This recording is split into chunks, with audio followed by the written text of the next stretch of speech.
Какой за классный батут, я буду всегда на нем плыкать. Не зря мне его тут поставили. Он очень прикольный. Так, стоп, это 100. Вообще, это дождь?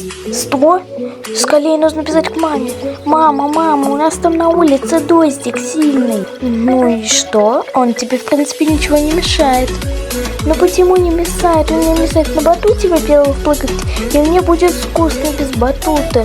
Эх, ну давай на это смотреть, что можно сходить погулять. Чего? Погулять? Ты с ума сошла? В ливень погулять? Отлично. Ну, мама, обязательно нужно. Мы редко гуляем под дождем. Ну и что редко?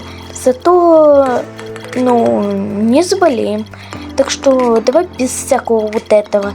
Все, давай лучше дома останемся. Ну, мам, пожалуйста, давай пойдем. Ну, пожалуйста, давай пойдем гулять. Пожалуйста. Ой, ну ладно, не отстанешь. Давай, собирайся. Каролина захотела гулять. Ура. Так, ладно, иди, Каролина, я тебе потом одену. Ура, я так рада, что мы пойдем гулять. Убирай телефон.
Да, конечно, вывела ты нас, Каролин, на улицу в такую погоду. Ладно уж, пошлите одевать дождевики.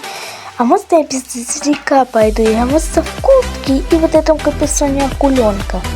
Ты серьезно? Ладно, на, держи только вот эту куртку, она очень теплая. А может дождевик? Ну нет, я хочу куртку. Ладно, давай куртку оставим. Так, ну а я одену свой голубой тоже дождевик. Такой вот. И свои сапожки еще нужны, зонтик нужно достать. Так, сейчас отряхнусь. Так, вот мои сапожки. Тапочки сюда, обратно. И вот, Алекс, бери свои тоже сапоги, одевай свой дождевик. Ой, это не мой зонтик, что он сиреневый какой. Это не мой точно, это Каролинин зонтик. Ты серьезно, Каролин, ты будешь жевать зонтик? Нет, конечно, нафиг он мне нужен, у меня капюшон. Ладно, я возьму свой голубой, а я возьму свой такой черно-белый. Ну хорошо, Каролин, но ты можешь об этом пожалеть, дождик очень сильный.